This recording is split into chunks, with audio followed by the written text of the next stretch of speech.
President Jonathan Reed was a man of stature, both literally and figuratively. Standing tall with sharp blue eyes and silvering temples, he embodied everything America craved in a leader-youthful energy, unwavering confidence, and an eloquence that made even his critics nod begrudgingly. His campaign had been electric. His inauguration speech brought millions to tears. And by his side stood Eleanor Reed, his college sweetheart, a woman of poise, intellect, and the kind of calm strength that doesn't scream but whispers with impact. They were America's power couple, a modern Camelot. But behind the polished photos, designer suits, and tightly choreographed hand-holding at press events was silence. At first, Eleanor didn't notice it. The long days were expected. The late meetings were normal. That came with the job. But the affection faded. The jokes stopped. Their nightly conversations turned into morning memos.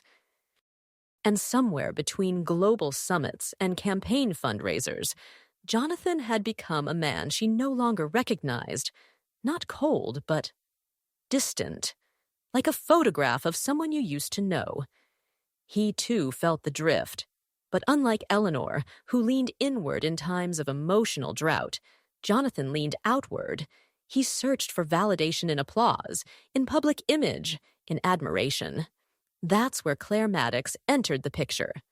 Claire was sharp Harvard-educated, fluent in 3 languages, and only 34. Appointed as a national security advisor after a stunning rise through the intelligence ranks, she had a presence that was hard to ignore. She challenged Jonathan.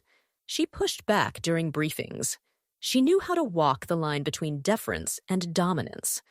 Their connection started with policy, then strategy, then shared bourbon after late-night crisis meetings.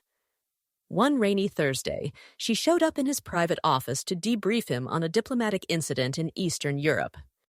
The meeting lasted 4 hours. Only 30 minutes were about foreign policy. The rest blurred into something electric. A gaze held too long. A breath caught too quickly. Neither spoke of it afterward, but both knew they had crossed an invisible line. What followed was weeks of tension. Then surrender. The affair didn't erupt. It unfolded. Slowly, deliberately, carefully. Claire understood discretion.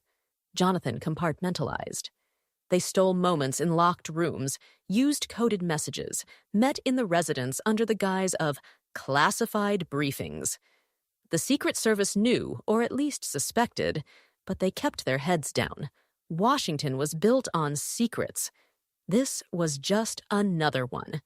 Yet as the connection deepened, so did the risk. Eleanor wasn't stupid. She'd spent years watching people lie for a living. She recognized the patterns, the extra meetings, the guarded phone calls, the way Claire's name was said with a tone too familiar. She began keeping her own mental record. Timestamps, inconsistencies, even who left the Situation Room last. But she said nothing. Not yet. Until one night, during a state dinner, Jonathan left his phone unlocked on the table. A message preview lit up the screen. Claire. Last night was unforgettable. The world disappears when I'm with you. Eleanor froze. The room buzzed with diplomats and violin music, but all she could hear was her own pulse. She excused herself with a smile, walked to the East Wing, and cried for the first time in months, not out of heartbreak, out of clarity. The next morning, Eleanor didn't cause a scene. She didn't confront him or scream. She simply packed one suitcase, informed her chief of staff, and boarded a black car to an undisclosed location. She left no note, no explanation, just silence. The media spiraled within 48 hours. Eleanor's disappearance was headline news.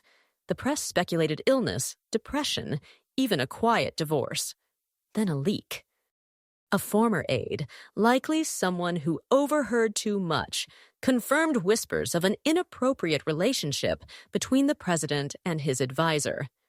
The story exploded.